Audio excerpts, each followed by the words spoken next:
সুন্দর যুবতী মহিলাদের বিভিন্নভাবে টার্গেট করে জঙ্গলে নিয়ে আসে, খুব নৃশংস নির্মমভাবে হত্যা করে।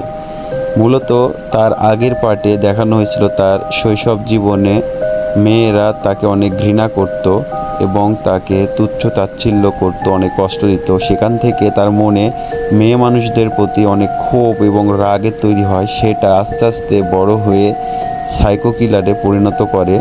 তার টার্গেট থাকে সে ধরনের মেয়েদের ওপর যারা ছেলেদের সাথে ধোঁকা করে এবং বিভিন্ন খারাপ কাজে লিপ্ত থাকে। দিকে যাচ্ছিল, যেতে যেতে একটি গাছের ডালের সাথে সজোরে বাড়ি খায় এবং অজ্ঞান হয়ে যায়। লেদার মাস্ক তাকে ধরে ফেলে এবং বরফে ঢাকা একটি গহীন জঙ্গলের ভেতরে নিয়ে যায় এবং তাকে আপত্তিকরভাবে নির্মমভাবে হত্যা করে। এই ছিল আজকের ভিডিও।